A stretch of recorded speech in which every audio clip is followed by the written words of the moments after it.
निर्भीड निष्पक्ष उटंकनाचा बुलंद आवाज, राजसत्ता न्यूज।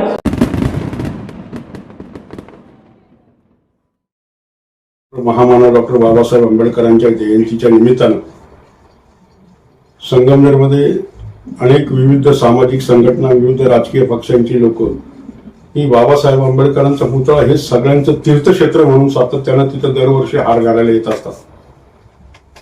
तिथे येणारी सगळे समाजाची लोक, वेगवेगळ्या संघटनाची, वेगवेगळ्या विचाराची माणसं असतात। पण बाबासाहेबांना अभिवादन करण्यासाठी कोणी वेगवेगळ्या पद्धतीची साधनं घेऊन येत असतं, कोणी नाचत गाचत येत असतं, कोणी ढोल ताशा वाजवतो, कोण मिरवणुका काढतं, कोणी डीजे वाजवतं। असे विविध ज्याला ज्या ज्या पद्धतीने उत्सव साजरा करता येईल अशा पद्धतीने तो उत्सव साजरा करण्याचा बाबासाहेबांची ती एक आमची मंडळी आहे। तालुक्याचं बाबासाहेबांचा पुतळा म्हणजे आमच्या सगळ्यांचं श्रद्धास्थान आहे आणि त्या ठिकाणी लोक येत असतात।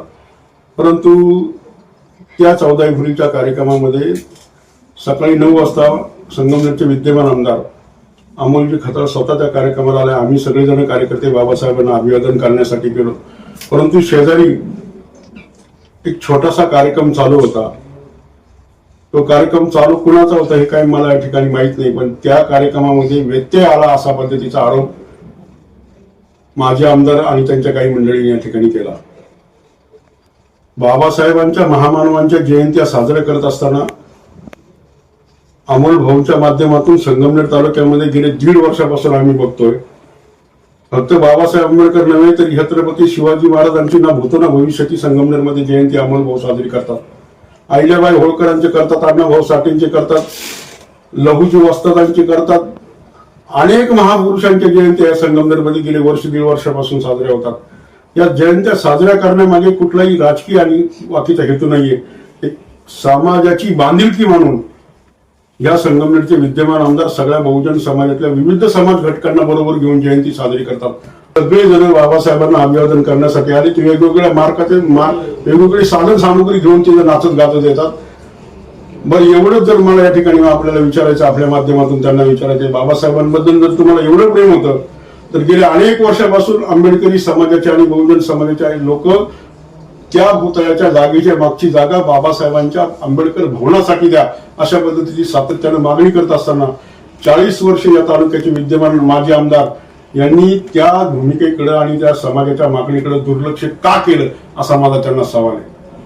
त्या ठिकाणी ती एक्साईजची बिल्डिंग बांधली। आता एक्साईज खाते कुणाचं लय काम आणले किंवा दलित आदिवासी समाजाची फार कामं एक्साईज मध्ये आणली असं कधी घडलंय का? एक्साईज मध्ये काय केलं जातं? 3 अधिकारी अख्ख्या बिल्डिंग मध्ये आहेत, ते फक्त संगमनेरचे कलेक्शन हप्ते गोळा करण्याचं काम करतात। त्यासाठी ती बिल्डिंग बांधली का? का आंबेडकर भवन होऊ शकलं नाही हा माझा इथल्या माजी आमदारांना सवाल आहे। ज्यावेळेस आमची शिष्टमंडळ माजी आमदारांकडे निवेदन घेऊन गेली, समाजाचे अनेक माणसं आहेत त्यांची नावं मी या ठिकाणी घेईन। आमचे माजी मित्र चंद्रकांतजी बाबासाहेब होते, जी.बी. कदमांच्या नेतृत्वाखाली एक शिष्टमंडळ गेलं। स्वतः महागाडी सर दरवर्षी तिथं कार्यक्रम करतात, त्यांनी देखील एकदा आमदारांना, माजी आमदारांना भेटले आणि म्हटले की इथं आंबेडकर भवन व्हावं, इथं आंबेडकरांचं स्मारक व्हावं। तर या माजी आमदारानं समाजातल्या काही लोकांच्या तोंडावर सांगितलं की तुमची लोक किती येतात, झाडाखाली मिटिंगला घ्या म्हणे तुम्ही।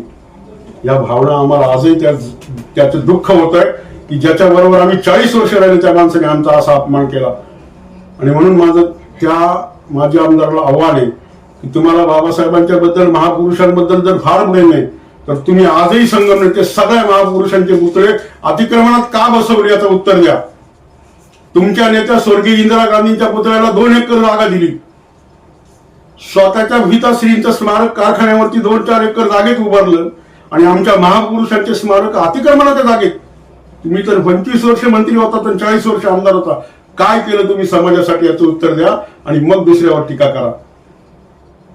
एवढंच या निमित्ताने मी त्यांना आवाहन करतो, संगमनेरच्या महापुरुषांच्या जयंतीच्या कार्यक्रमाला कोणी गालबोट लावू नये। बाबासाहेब असतील किंवा ही सगळी महापुरुष असतील, ही आमची आराध्य दैवत आहेत, विनाकारण त्याच्यामध्ये कोणी राजकारण करू नये एवढीच विनंती या निमित्ताने मी करतो।